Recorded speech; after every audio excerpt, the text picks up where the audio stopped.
আর 6 মাস ধরে পানির সমস্যা। অনেক করুণ অবস্থা। 15 দিন আয়ে আবার 15 দিন আয়ে না। এখন তো না খেয়ে থাকা যায়, কিন্তু পানি ছাড়া চলা যায় না।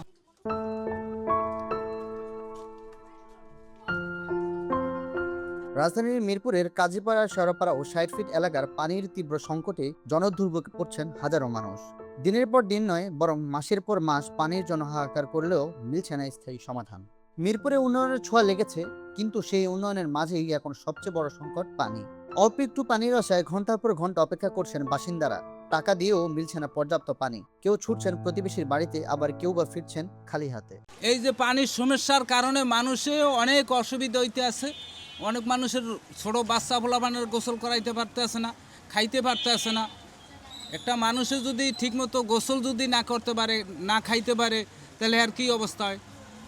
অনেক করুণ অবস্থা। ওয়াসারও সব কিছু জানাই নইছে। এখন ওয়াসারও বলে যে ভাই পানি না থাকলে আমরা কোথা থেকে দেবো।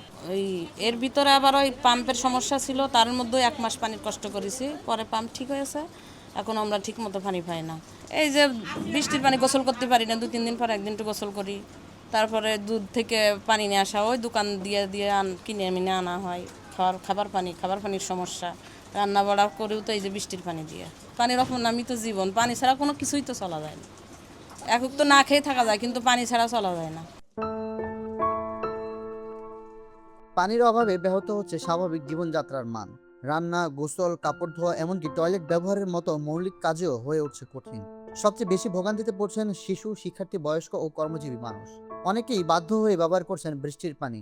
ছাদে, বারান্দায় বালতি কিংবা ড্রাম আর বোতল রেখেই সেই পানি সংগ্রহ করছেন তারা। অপরিষ্কার পানি ব্যবহারের কারণে বাড়ছে ডায়রিয়া সহ বিভিন্ন রোগের ঝুঁকি। আমার বাচ্চা তো আজকে প্রায় 2 মাস ধরে অসুস্থ, ছোটটা। এই যে পাশের বাসার বাচ্চা অসুস্থ, আর এমনি তো পানির কষ্ট তো করতেই আছে। এই যে বৃষ্টির পানি ধরে ধরে কাজ করতেছি আমরা। কালকে বৃষ্টির পানিতে কিছু করছি, আজকে মাথা ধরছি। আজকে প্রায় 6 মাস ধরে পানির সমস্যা। 15 দিন আয়ে আবার 15 দিন আয়ে না।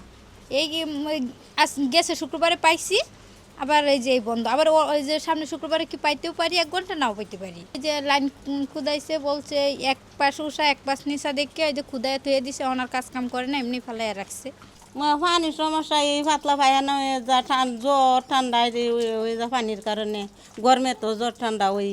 আর 6 মাস ধরে পানির সমস্যা, অনেক অসুবিধা। একটা বাইরে করে জানা কিছু নাই, যে কত বোতল বাতুল সব ভরে তুই তবু পানি কিনুইয়া হয়েছে।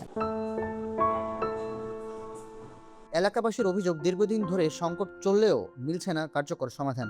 তাই তাদের দাবি, দ্রুত যেন তাদের এই সমস্যার সমাধান করা হয়। এদিকে বিশেষজ্ঞরা বলছেন, জনসংখ্যা বৃদ্ধির সঙ্গে সঙ্গে সামঞ্জস্য রেখে পানি সরবরাহের অবকাঠামো উন্নয়ন ও পরিকল্পনার ঘাটতির কারণেই এই তীব্র সংকট দেখা দিয়েছে। এখন প্রশ্ন একটাই, রাজধানীর গুরুত্বপূর্ণ এলাকায় যদি নাগরিকদের মৌলিক সেবাই নিশ্চিত করা না যায়, তবে এর দায় কে নিবে? মেরাজ হোসেন কাব্য, আনন্দবাজার, ঢাকা।